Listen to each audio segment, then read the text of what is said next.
Prepare to experience the strongest radio allowable by law. Secrets will be revealed. Myths dispelled. From the studio gym where excuses never apply, it's Superhuman Radio with your host, Carl Lenore.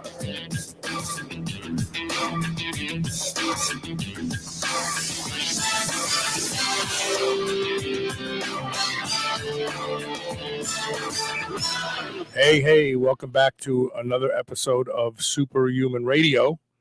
I'm your host, Carl Lenore, in case you forgot, because I don't think I've done a show in like 3 weeks. The stroke really took me out for a while. And not that I was not well enough to do a show, because I was doing shows the days after the stroke, but it gave me pause to focus on things. We have a really important show today, a really important show. And before we get started, we have to thank our title sponsor, and that's Legendary Foods. You know who they are. They make the sweet rolls, 1 gram of sugar, 20 grams of high-quality protein, 5 net carbs in cinnamon, chocolate, and wild berry. The cinnamon tastes just like a Cinnabon that you would get in the airport or the food court, except they're not crap, and they're not going to harm you. They allow you to stay in your dietary lane. Also, don't forget the Tasty Pastry, which was their answer to a Pop-Tart, which also has less than 1 gram of sugar. So check them out. Go to shrnetwork.biz/legendary. Use the code SHR10 to save 10% off, but more importantly, to let them know that you learned about them here on Superhuman Radio. I have a returning guest today, a guy I have a lot of respect for. A few reasons. Not only because he's intelligent, but he's not a blowhard. In fact, he's probably more so a ghost in the industry, keeps his head down, does his work, and achieves some great stuff, and that's Ryan Smith. How you doing, Ryan? Yeah, doing well. Thanks for having me, Carl. Good to be back on. Many of you remember Ryan during the tailor-made blaze, where every peptide available, even some really exciting ones that pissed some people off and brought the FDA down heavy on the peptide industry. Ryan was a principal at TaylorMade back then, burning a trail that no one had the guts to burn. He and why can't I think of his name? Yeah, Jeremy. Yeah. Jeremy Delk. Thank you, Jeremy. It's been a long time since I thought about him. Jeremy Delk had the heart to really, they reshaped the peptide industry. And the reason many peptides are still legal for doctors to prescribe are because him and Jeremy Delk. But now Ryan has moved on. And I got to tell you something. I hate this terminology, biological age. I'm going to tell you why. We associate disease with aging. You get older, you get diseases. And this notion of biological age and positioning it that way kind of sounds, zealot-like. Oh, I want to know what. I'm really And I'm going to actually find out. I'm waiting for my results now. It's supposed to be back, I think, this week or next week. So I'm 65, but I'm actually 45 internally. We really don't know that it's going to translate that way in years. So theoretically, if you were going to live to be 78, now 78 just moved out for you. But here's what epigenetic testing does do, and it's what your doctor can't do. Your doctor does tests to see if you have a disease yet. He doesn't do tests to tell you how to navigate away from a disease. Only epigenetic testing can do that. You get an epigenetic test, you look at what you're doing in your life, you make some changes, you get another test, you go, oh, that's working, oh, that's not. Let me give you a case in point. When I was in the hospital for my stroke, I had 6 different people try to convince me I needed to be on statin drugs. And I told every one of them politely, you got the wrong guy. I've been hosting the longest running health and fitness podcast in the world for over 17 years. I've talked about the research. Statin drugs do not prevent first heart attack. Statin drugs do not prevent second heart attack. And people on statin drugs have strokes. I say, so why would I want to take a statin drug? And they all said, well, I disagree with your portrayal of the information. Ryan, language has become very crafty today. I disagree with your portrayal. I said, these are peer-reviewed studies. So you're saying you disagree with those peer-reviewed studies, but you agree with the ones that support your position. So you're biased. And I would say this to them every single time. And meanwhile, my total cholesterol is like 217. That's not even high. And according to not only the original Hawaii studies that show that above 70 years old, those with the highest cholesterol live the longest of all-cause mortality, but a study that just came out last week from the French that showed the French people with the highest cholesterol have fewer diseases and live the longest. And yet they're still trying to push the statin drug. Why do I bring this up? Because your doctor's going to look at cholesterol. Do you realize the research on cholesterol started in rabbits? Ansel Keys did those studies. In herbivores, herbivores don't eat cholesterol. It would be like feeding termites beef and going, oh, beef is bad because it kills. No, termites eat wood. They don't eat beef. Don't do tests on them and convey them to humans. But more importantly, do you realize statin drugs only had to show that they lowered cholesterol? And please stop me because you know what I'm talking about. I mean, you're brilliant. Statin drugs had to prove that they lowered cholesterol, not that they extended life or improved mortality after a first heart attack. They just had to show that they lowered cholesterol. So theoretically, Ansel Keys is wrong. The target does nothing, but it hits the target. My summation. Yeah, no, definitely. I mean, I've got so many things I can add from an epigenetic perspective already. There were that. So one of the things that we do, and I think one of the big things that I'm trying to educate people on now is really up to this point, epigenetic methylation has been linked to biological age, but it can do so much more. And one of the things that we actually report out on our reports is type 2 diabetes risk, and we do that by looking at one particular gene location called the ABCG1. And this is really well known to be higher methylated with people who take statins. And it's also the reason that when you take statins, you see type 2 diabetic insulin resistance start to happen. It's because you become a little bit more insulin resistant, secrete less insulin from the pancreas because of this ABCG1 genetic effect. And it goes back down, I think, to what you're talking about, which is that we can see with epigenetic methylation things even preclinically, where we can see things before you're having insulin resistance, but we might see gene patterns which might suggest that. So I know biological age is going to be certainly a big topic, but in relationship to epigenetic methylation, just as a platform for testing, I think that there are some even instances we can take and learn from statins. That's the other thing. So Elisa and I did a TV show here on WBNA, which is a local Louisville channel, and we showed that study, and that study was performed either by Merck or Pfizer. But in the study on statin drugs, they showed that it leads to insulin resistance. So here's the cascade. They put you on a statin drug. They say your cholesterol is high. You take it for a couple years because they scare the bejeebas out of you. They tried to scare the bejeebas out of me. I'll tell you another story about that. And then once you're on that statin drug about a year, they start saying, your blood sugar is starting to rise. We're going to put you on a little metformin. Your blood sugar starts rising, angiotensin converting enzyme goes up because insulin goes up. They go, your blood pressure is going up. We're going to have to put you on an ACE inhibitor. It starts with the statin drug. Once they give you that statin drug, that's domino one. You're going to be on all these other drugs in a matter of time because you're not going to say, hey, I want to get off this statin drug. By the way, every statin drug was compared to vitamin B3, niacin, real niacin, the one that makes you flush. The flush-free niacin doesn't work, but real niacin will increase LDL receptors in the liver, so you flush more LDL out, and decrease HDL receptors in the liver, so you retain more HDL. No statin drug can do what niacin can do, but they can't prescribe it. They tried to create niaspan, which damaged people's livers.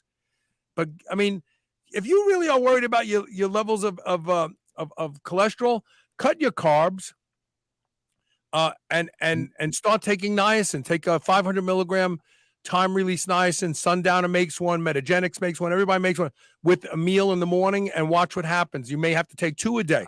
Your cholesterol will be perfect without statin drugs. Yeah, definitely. I think that one of the things that we're doing right now in the epigenetic side of things is getting more information. I think, to your point, outside of just this biological age number, and to do that, aging is so complex. There are when we first started this, there were 9 hallmarks of aging. Now there's 15, even in just a few years. And so, understanding aging or even this idea of a biological age, many people disagree with because it's so complex, and there's so much differentiation from one person to another. But what we just sort of define on these tools are the ones that are most predictive of age-related outcomes. What can really capture where you're at in relationship to the diseases we see increase with aging, and aging is still the biggest risk factor by a wide margin of any chronic disease and death. Right. And so what we're really trying to do now is to really understand, I would say, aging in this multi-omic capacity, where we're not just taking DNA methylation, we're taking genetics, we're taking transcriptomics, proteomics, metabolomics, and consolidating it into one really informative metric. And we think we can do that through DNA methylation. And so, so I think that, again, these concepts are changing, but we don't want to get too simplistic. No, and that's good, because it isn't simple, and that's the problem. Most people don't want to be bothered learning, but you must learn if you're going to be the steward of your health and not say yes to the pharmaceutical agenda every time they come along and tell you need to. They told me I needed to take a statin drug. I don't need to take a statin drug. They also told me I needed to take blood thinners because I had a stroke. My stroke was caused by severely elevated blood pressure. Wasn't a clot. And as a result of that, they were like, no, but you still have to take a blood thinner. So I got my nurse to show me all the blood work they did. Let me see my thrombotic index. Let me see the markers. Let me see D-dimer. She goes, oh, no, you're great. Yeah, I take fish oil and I take a baby aspirin every night. So I have very thin blood. I know I have thin blood because when I give myself a testosterone shot and pull it out, if I hit a vein, it runs down my leg like water. It doesn't, I know my blood is thin. Why would I want to take a blood thinner? By the way, all blood thinners work on the arachidonic acid cycle, and blood thinners that they want to provide, like Plavix and stuff, work on A10, when fish oil works on A2.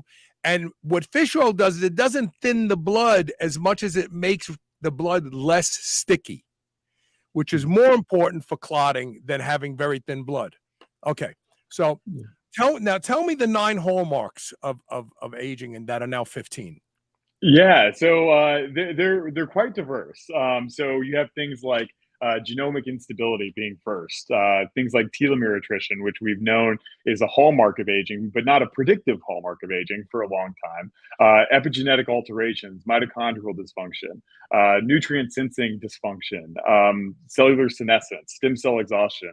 Those are just a few. Those are some of the 9. Now it's been added things like the microbiome, and many others, but all of these are just things that we know to happen with age.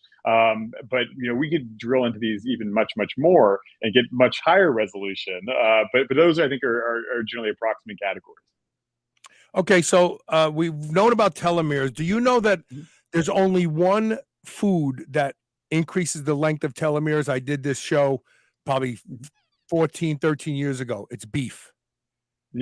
Interesting. So yeah, we haven't. I wouldn't say I haven't seen that in our cohort with our analyses, but that's interesting. I'll send you the study. It was published Yeah. by Dr. Patrick Dahlin. He's in Scandinavia. He came on the show. Yeah. They tested 26 foods and beverages, and the only one that increased telomere length, not just preserved it, was red meat. That's interesting. I'll find it, and I promise I'll send it to you. So let's talk about the Conboys for a second. One of my favorite labs, the Conboy lab. We talked about plasmapheresis on the show quite a few times now, and Irina Conboy said something prophetic on my show. She says, you cannot reverse aging by taking magic beans. It's what you remove from the body that will have the greatest impact. Now, I know that's a broad statement, and there are things you can take. So I'm not saying that nothing you take is worthy. But what are your thoughts about blood, regular blood donations, as well as now plasma donations to kind of remove metabolic waste and debris from the human body? Yeah, so I'm a big advocate. I've been a big fan of the Conboy's work since their first heterochronic parabiosis studies. And one of the first things we wanted to do once we got into testing aging interventions was to look at both plasma exchange as well as plasma dilution. Right, so both giving blood as well as taking out plasma and filtering it and reinfusing it, and then also doing young plasma. And so we've actually done now studies on all three of those. We're doing right now helping Dr. Dobry Kiprov, who has been the chief medical director on a lot of those Conboy studies. And we've also done some young plasma work with groups in Texas. The one that we have like less phenotyped is this idea of plasma dilution or blood, even just blood dilution. But I think it looks really positive in the literature. And so in all of these, we're seeing epigenetic changes which look to be positive for aging. And again, these epigenetic biomarkers are still the most predictive of outcomes. They show the highest hazard ratios of any biomarker that you can for predicting almost every age-related disease. So with plasma dilution, what we're talking about is regular donations of plasma and allowing the body to replace the plasma itself instead of a synthetic outside source being added in. Literally, while the plasma is being taken out, then you put the good plasma in. Plasma is basically saline with a bunch of B vitamins, amino acids, a lot of vitamins. What can be said about preparing the liver for plasma dilution? Like, okay, since your liver is going to make the plasma that you're replacing, why not do things to make sure the liver is the healthiest as possible before you put this demand on it? What are your thoughts on that? Yeah, to be honest, I'm not sure. I haven't. I think it intuitively makes a lot of sense. You think about some of the most important, sort of proenzymes which are secreted by your liver and important in the plasma, especially going back to some of those cholesterol and clotting cascades and et cetera. But I think that I haven't really looked at sort of liver functionality in any of the studies that we're doing in terms of judging efficacy. But I think it would certainly be interesting to look at. But overall, you think plasma dilution shows promise over the more expensive plasmapheresis? Yeah, I think that most of the studies are still meta-analysis studies, so they're not directly interventional. Whereas we do have a lot of really good interventional studies on the plasma exchange, where people are obviously diluting, generally adding back in things like albumin and serum IgG. And I think that albumin is a narrative here that I think is important to mention. Right, we're talking about one of the major binding proteins secreted in the blood, which is also capable of binding and removing things from the circulatory system. And so going back to, I think, what Irina Conboy had mentioned to you, removal of some of these metabolites which we don't want in the blood, I think it's certainly important. But there might be many ways to go about that. You could maybe lose blood, maybe lose plasma or filter plasma, but you also might just infuse that albumin to help bind some of it and take it out of the stream as well. So I said during that show, I had told her that I eat raw eggs every morning. And I said I eat them specifically for the albumin. Because I remember from the early Horvath clock, albumin was like the kingpin of predicting the quality of aging. And the older we get, the crappier our albumin becomes. So what do you think? Are there any ways to raise albumin, do you think? So we're trying, and I think to take a step back, I want to just mention we're coming out with an algorithm we've been working on for 3 years on with Harvard, and again, this is where we took multi-omic data sets and we really told the DNA methylation to consolidate all of that information, and we did that by having DNA methylation predict certain types of outputs. So, for instance, with DNA methylation now, we can tell you what your HbA1c is. We can tell you your triglyceride level, your creatinine, your blood urea nitrogen, right? Many of these clinical markers. But we can also do the same with thousands of protein and metabolites. And so with these predictors, we sort of consolidated all this to do one thing, which is to predict time until death. That's really what we chose to do. And I should mention this because in all of these predictors, we had 36 which were selected as important for predicting this time until death. 4 of those 36 were actually different versions of albumin. Really? And relative quantification levels. Yeah, and what we see again is generally the higher the albumin, the better. It tends to improve most of our algorithms. So we were certainly surprised that it was selected 4 different times in 4 different versions. And I think that sort of speaks again to 2 things. One is that these epigenetic algorithms are getting way better at predicting the wide constellation of aging systems. But also, whenever we tell it to predict phenotypes like time until death, albumin is selected as one of the most important. But you feel that there is hope on the horizon to improve albumin? Yeah, well, I think that more so than anything, people, we know that vitamin D, for instance, can help improve albumin, or trying to do things like whole grain carbohydrates. But in addition to that, I think that these infusions of albumin, along with plasma exchange, are certainly looking to be the most promising. The albumin that I eat from eggs, can that help my albumin levels, or does it just get broken down into component amino acids and stuff, and that's it? Yeah, I would imagine it gets broken down into those individual components, but to be honest with you, I'm not sure. I know that there's some dairy products and fish have all shown to increase serum levels of albumin, but I'm not sure if it's a sort of a direct absorption or a secondary process. So, where do you see the most exciting opportunities on the horizon for improving lifespan right now? Yeah, I think that number one of which are I would say the cellular reprogramming strategies with different versions of those Yamanaka factors.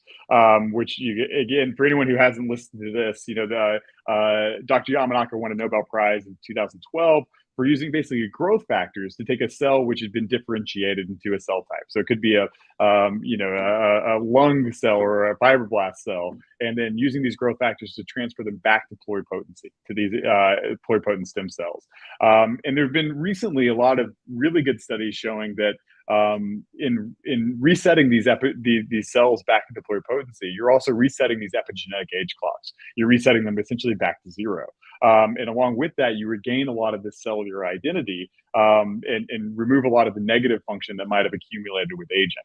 And so there are good examples of for instance, blind mice having their vision restored due to cellular reprogramming, or a couple other instances. And so I think that just the amount of money that's being funneled into cellular reprogramming and the ability to really rejuvenate cells, from almost wiping the slate clean, I think it's probably the most exciting. And although it sounds very, high tech and sci-fi, I don't think we're too long away before clinical trials start on actually seeing some of these therapies in humans. Are these growth factors just simple downstream metabolites of growth hormone, IGF-1, MGF, and so on? So no, these are basically going to be 4 factors which are their own things entirely. And they're all sort of transcription related factors that are much different than sort of the IGF-1 signaling pathways. Thymosin beta-4 in studies has been shown to somehow be able to activate neonatal gene sets to repair things. And the research on thymosin beta-4 is fascinating. I'm sitting here today having a cognizant conversation with you because I took 5 milligrams intra-stroke as the onset of the stroke, but before I was completely paralyzed, I took 5 milligrams. And no one at the hospital could believe, with the both hemorrhagic evidence and ischemic evidence, that I went home 2 days later. They said most people with my kind of stroke are there like for a month learning how to walk again. So I have to believe it was the thymosin beta 4 that I acted very quickly. But I took another 5 milligrams once in the hospital and another 5 milligrams the day after. So thymosin beta 4 seems to be able to somehow access that blueprint that was used to create you in your mother's womb, which I would look at as neonatal gene sets being turned back on. Is there any promise that some of the early research on rodents, the reduction of fibrotic tissue and remodeling of damaged organs by taking a once a week bolus shot of thymosin beta 4 plays into this whole anti-aging protocol? I think that the thymosin beta 4 is obviously exciting for a lot of reasons and a lot of clinical indications. But I think that in terms of, an epigenetic reset, where we're wiping the slate clean, it's really not powerful enough for, to do that. But with that being said, I think that, it's having certainly an epigenetic mechanism. And those epigenetic mechanisms are targeting probably mechanisms which get disrupted in a variety of conditions, but especially in ones that involve neurogenesis and anti-inflammation pathways. And so again, I think we're still effects are still being mitigated via epigenetic signaling. But unfortunately, probably not quite the same level of power as some of those Yamanaka factors for complete resets. Okay. Before we go into the break, I had my epigenetic test done to see where I am, not just in biological age, but health-wise. And I want to put a banner up to show people where they can get it done as well. You can go to True Diagnostics website. You can get there by going to truediagnostics.com, or you could use our link, shrnetwork.biz/TRU-age, AGE, and using the code SHR12, you'll get a 12% discount. I believe my results is supposed to be in either, if not this week, next week. Can we have somebody from your lab come back on and interpret my test for me? Yeah, certainly. I'm happy to do it even. You want to do it? Okay. Yeah, happy to go through it. And just to, I think to show you all the different things that we can report out now on, way more than just biological age. We do immune cell subsets, which are as accurate as flow cytometry. We do inflammatory mediators and markers. We do how likely are you to lose weight if you do caloric restriction. We can tell you, again, I think I already mentioned telomere length, your instantaneous pace of aging, how fast you're aging right at this moment. We can tell you the amount of stem cell divisions you're having per year. We can even, even with methylation, there are ways to quantify how much you've smoked across a lifetime, how much you're currently drinking in terms of alcohol. We can even tell you, predict what zip code you I don't know that I want anybody to know that. I'm kidding. I don't drink. Well, you don't have to share. Yeah, but it's interesting. We can get very accurate on some of these things. And I think it's, when we first started, we always knew that this was a really exciting way to look at our aging, one of the most predictive of that big risk factor we call aging. But I think that secondarily to that, we also realized it could build a platform. And I think I'd love to spend some time with you to go over the results, just so people can see everything that's happening on the platform. Outside of just aging. I have neuropathy. I don't know why. I've never been diabetic. I don't have ragingly high insulin levels, but I have traditional below the knees and hands.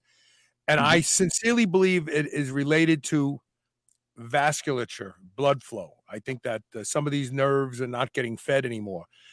Are there markers for people who develop neuropathy? So I should say probably not right now for the epigenetic methylation. But what we're starting to see, for instance, is that for diabetes, we now can classify not just by do you have diabetes, we can tell you what subtype you have. And we can actually predict which subtype is more likely to cause things like peripheral neuropathy, for instance. And so, but with that being said, there haven't been a lot of studies, I think, on neuropathy related epigenetic signatures. I think that will come, just like right now there's a lot of work on pain related signatures, where we can even with just epigenetic methylation data tell you what type of pain you're having. Is it inflammatory pain? Is it neuropathic pain?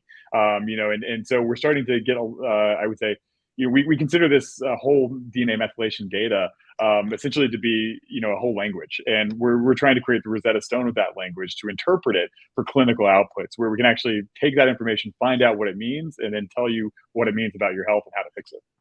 That's a great segue to the topic I want to cover after the break. And that was the early days of the lab. So stay tuned. We'll be right back with more Superhuman Radio.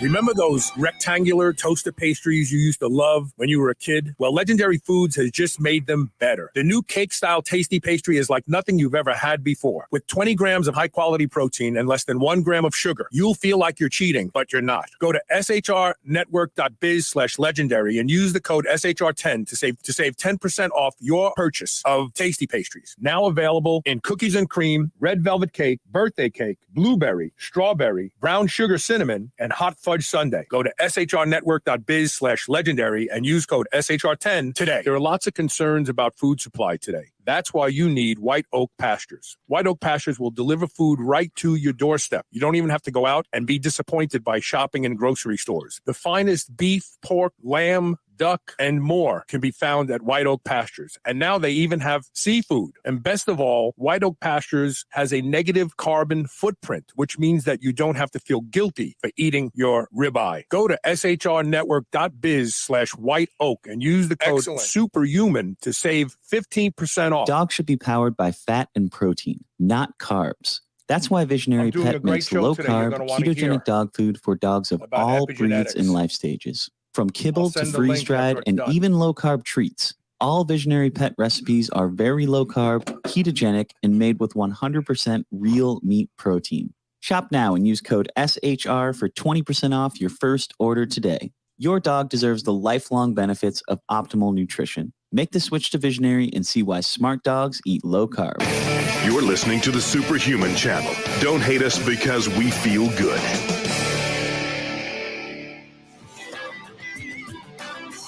Welcome back. I didn't have my mic closed, and I was replying to someone. I do talk to text all the time because it's just so much easier than texting. And I was like, excellent. And I looked at it, oh, man, that went out over the air. We're talking with Ryan Smith. Ryan is one of the founders of True Diagnostics. He's brilliant. He's a forerunner. He's lived on the bleeding edge of medicine and science for a very long time. And we're fortunate enough to have him here today to talk about epigenetic testing and why it's important for you in the audience. Your doctor's not going to order this for you. They're not going to suggest it for you. This is something you have to do on your own. And we've negotiated a great deal. If you're interested, you could save 12% off. It's not terribly expensive to begin with. You can go to the website, truediagnostic.com. That's singular, truediagnostic.com. Or shrnetwork.biz/true-age, TRU-age, AGE. You get it once, you get shocked by, wow, I didn't realize I had so many feet in vehicles going down the wrong path. But then you can change things because this kind of lab work elucidates to you what will make it better, what you can do differently. And then you employ those things. You employ them for 6 months and you order another test. You go, oh my God, look at this. You're going to look at it in years of age. Oh my God, I'm 6 years younger than I was when they first tested me. Now I'm going to double down and do this more. This is going to ensure that when you die someday, and we all die, you're going to still be in full step of life as opposed to sitting in a clinic, facing a TV, waiting for someone to change the channel for you. That's the idea. Die while living instead of dying in a facility. And that's the only thing we can hope for. And these types of tests will give you the ability to navigate and steer your health as opposed to somebody telling you need a statin drug or something like that. The early years. Oh, one other thing. I have to mention that White Oak Pastures does not use ractopamine with their pork. Thanks to Robert F. Kennedy Jr., he talked a lot about the endocrine disrupting hormone used to make pigs huge called ractopamine. It's bad stuff, but they do not use that in their pork. So if you are buying from White Oak Pastures and like me had the question, I reached out to Jenny Harris and I said, Do you guys use ractopamine? Absolutely not. In fact, her father is going to be on a podcast with RFK talking about regenerative farming. So Will Harris has become a beacon of hope for farming. He talks the truth. He lives the life, and we don't have to stop eating beef because of cow farts. But trust me on that one. In the early years, you spent a lot of time reaching out to large clinics with lots of patients so that you could get this data anonymously and looking at it and connecting the dots. Talk about how exciting that was, or how stifling that was.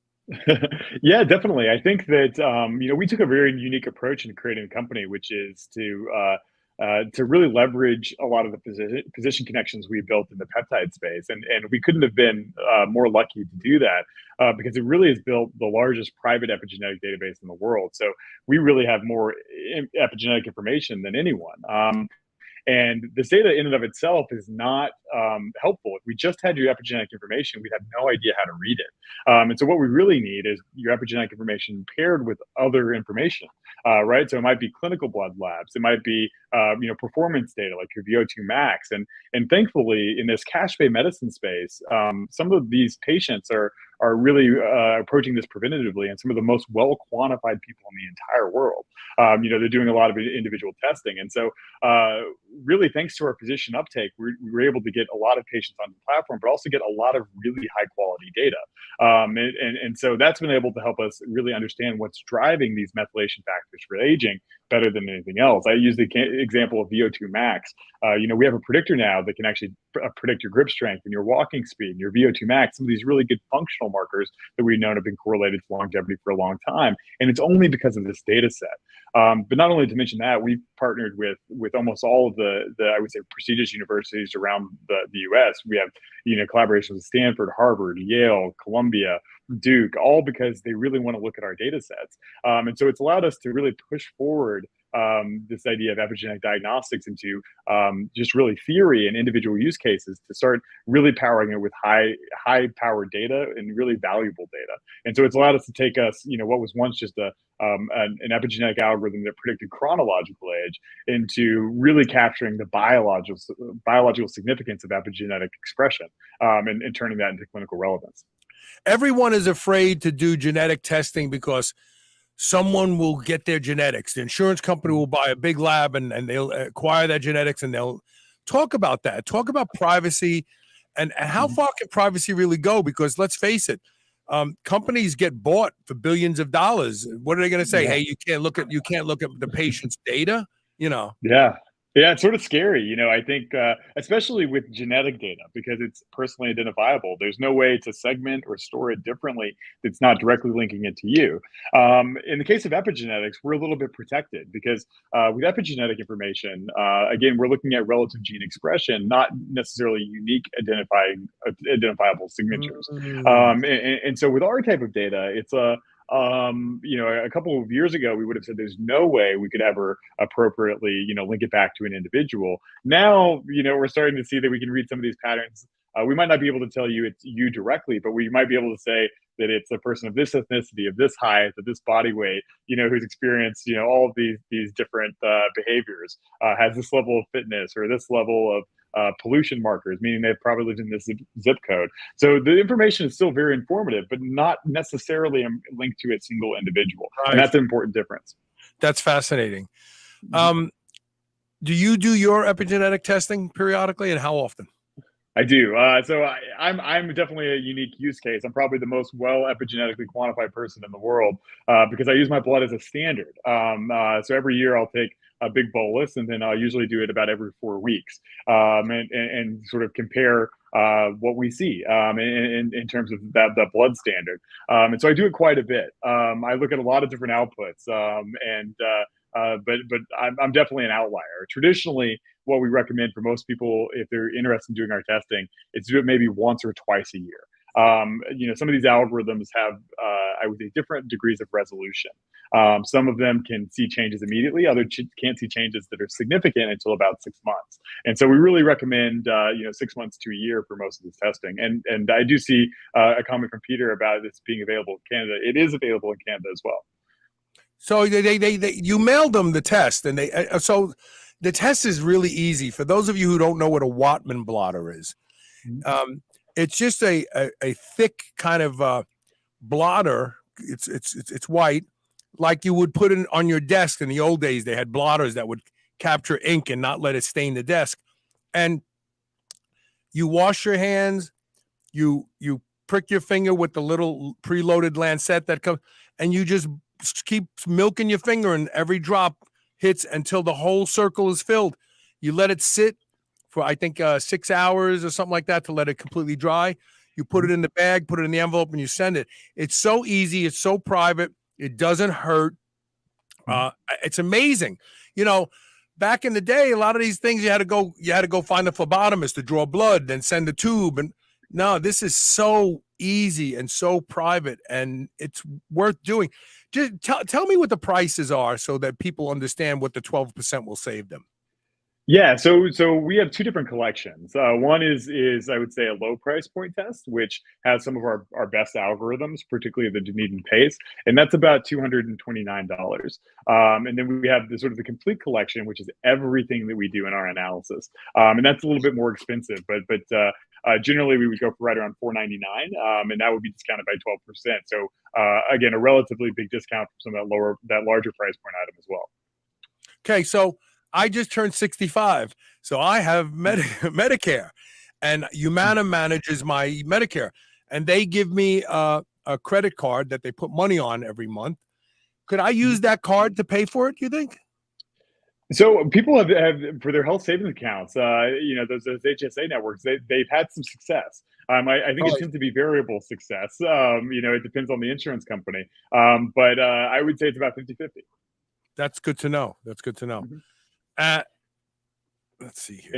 And I should also mention in the future, I certainly think that it would certainly apply. I think that the information that we can get in here is pretty robust. And as I mentioned, starting to report on a lot of different disease states and a lot of different conditions. And so I think that it will be regularly used in practice within a decade.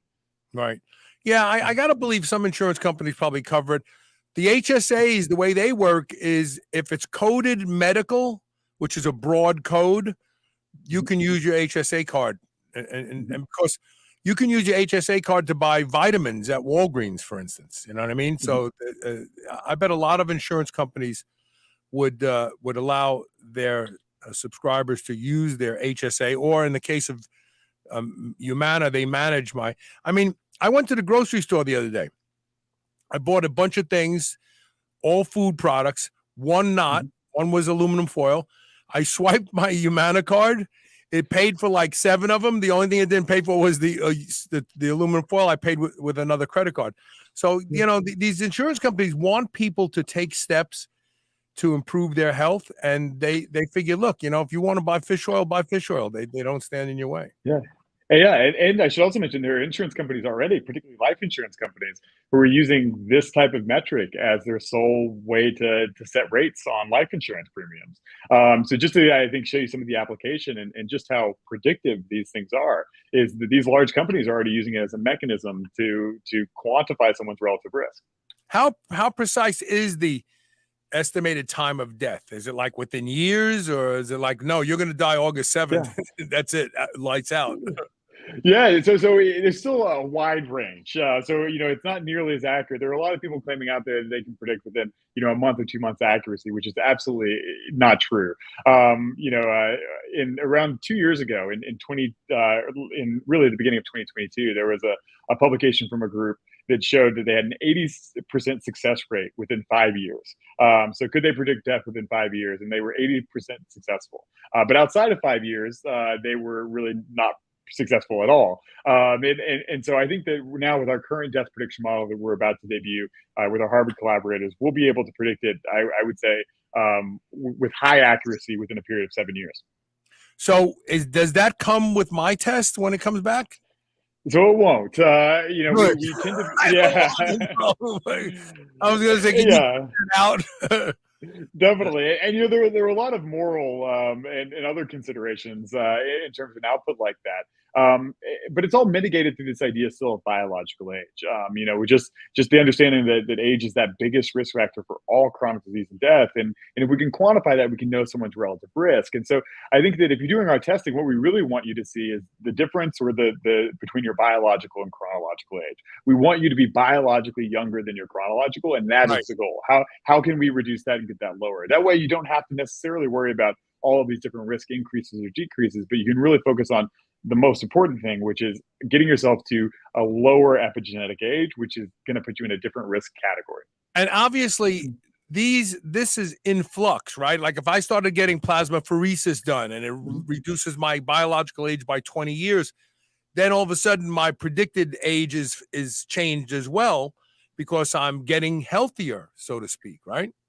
Yeah, exactly. And there have been many interventional trials which we've done now on a host of things. Everything from senolytic therapies to stem cell infusions to diet nutrition related things. And so we're learning a lot about what actually changes this, but it is in flux and you can change it. And that's, I think, really one of the most exciting things is unlike things like a polygenic risk score, which might measure your risk of Alzheimer's, for instance, based on your genetic profiles, which you really can't do much about. With these methylation risk scores, you can change them. You can change them by behavior, nutrition, social relationships, for instance. And so these things are modifiable. And once we create the predictor, we can then find the things which are associated with changing those different risk factors. We're going to take our last commercial break. We'll come right back, and we will have Ryan back on to interpret. I don't know. I'm afraid interpret my epigenetic testing so the audience can see. But then I'll have something to come back on the air about and talk as I get younger. Stay tuned. We'll be right back.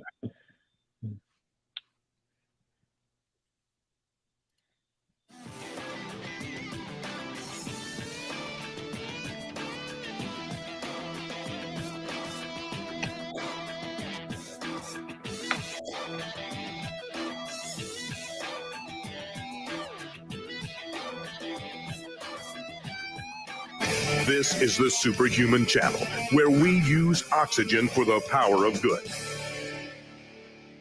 Hey guys, it's time to change your f***ing underwear, and it's time to change to Sheath.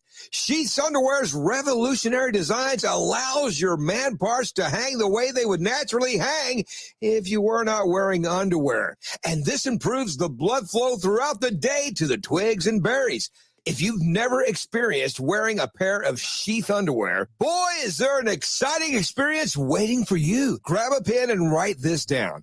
Go to shrnetwork.biz/sheath. That's SHEATH.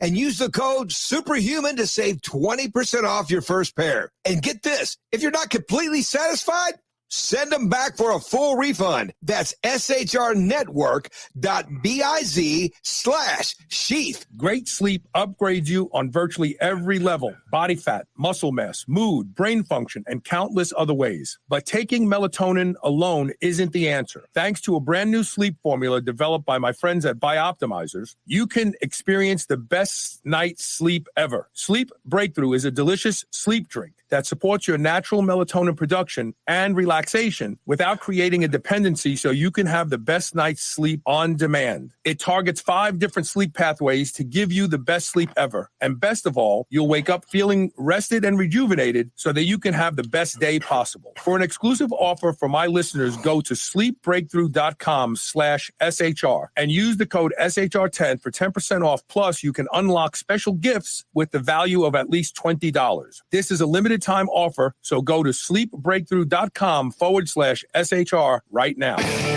You're listening to the Superhuman Channel. We're ripped and we're ready.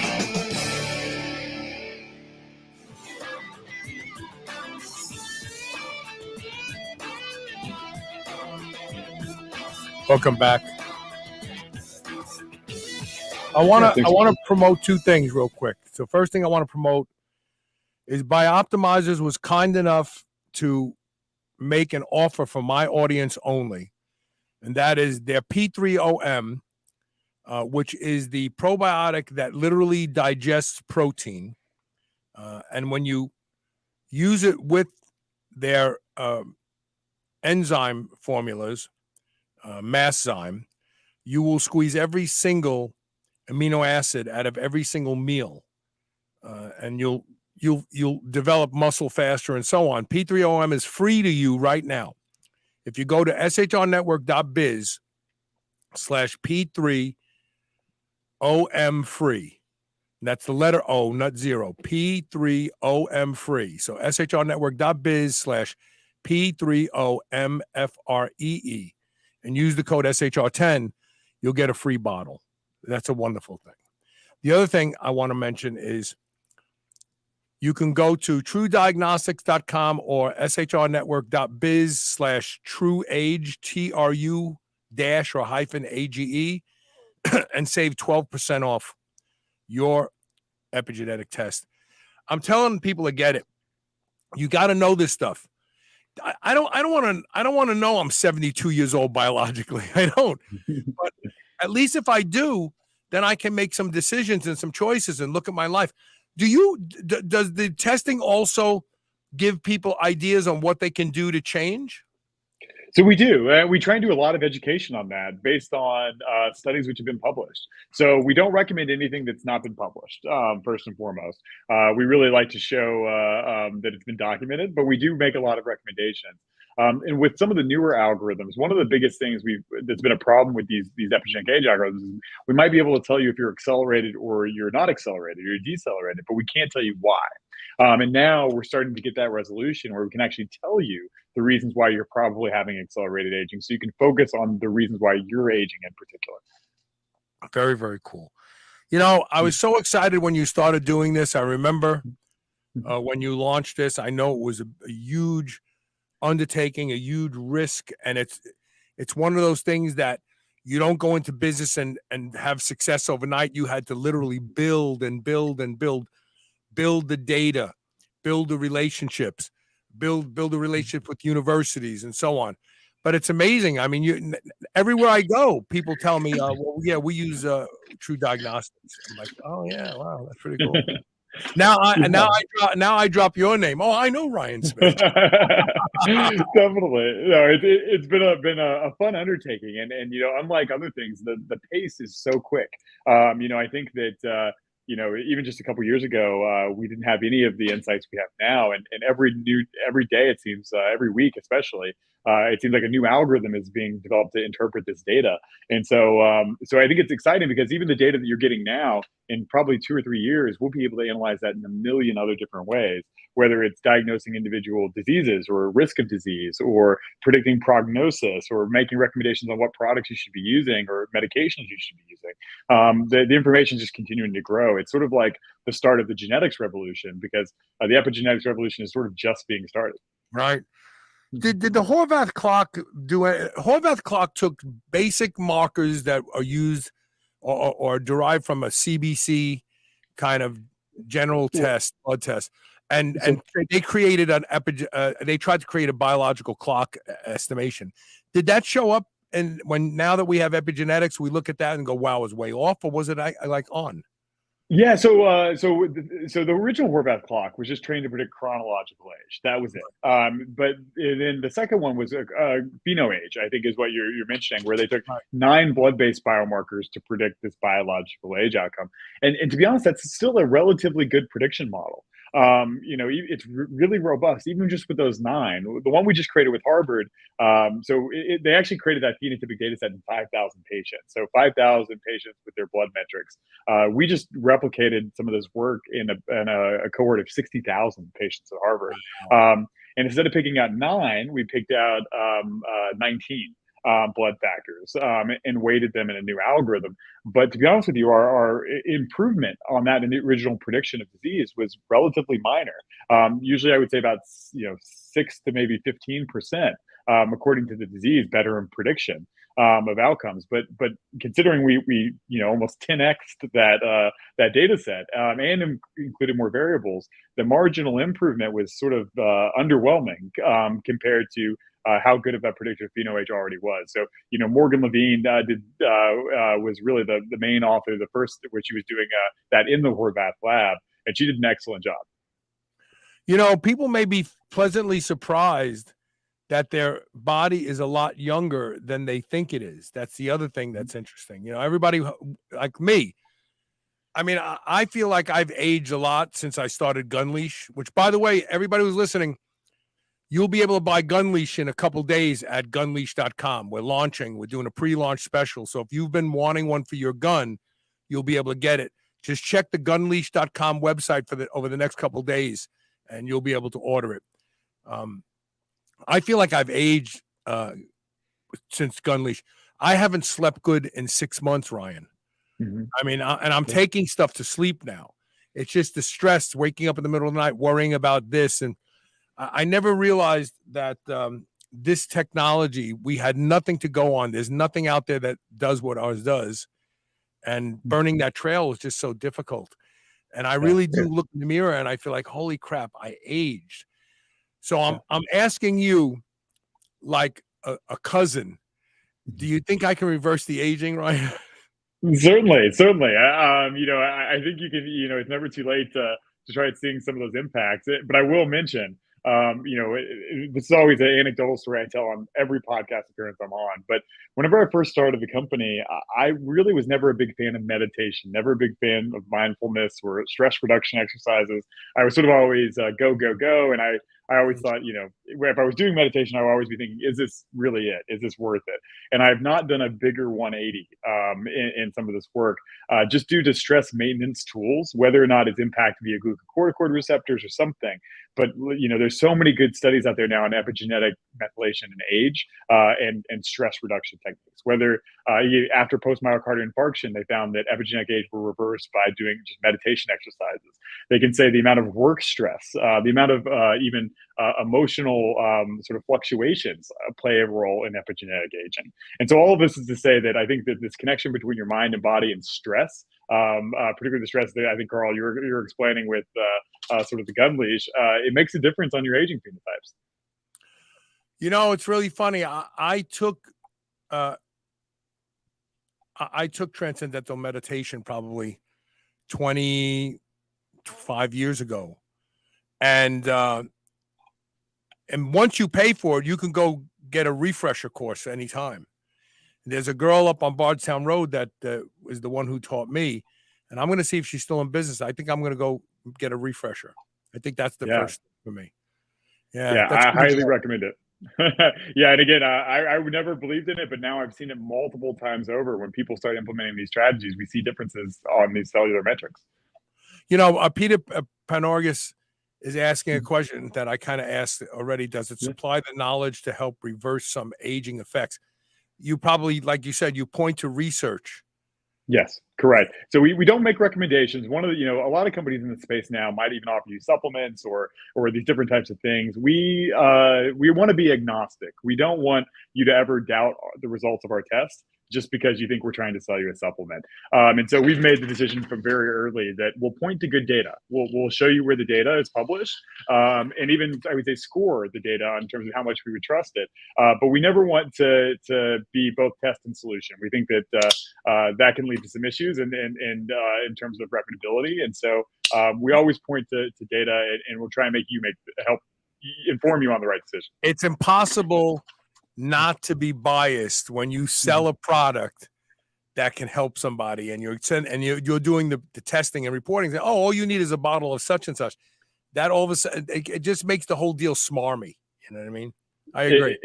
Exactly. And in such a new space, we're also open to being proved wrong, right, as well. And I think we don't want to say anything definitively, as we know, but just show you these data. And I think the data now is beyond a preponderance of evidence to show that these things are very predictive, and are really capturing some parts of this aging biology we really want to measure and manage. Thanks for making time to come on, Ryan. And I'll let you know once I get my test results. We'll book an interview so everybody can laugh at me. Sounds good. I can't wait to go over the results. Thanks for having me, Carl. Take care, Ryan. All right, take care, everybody. We'll see you in a couple days with another show.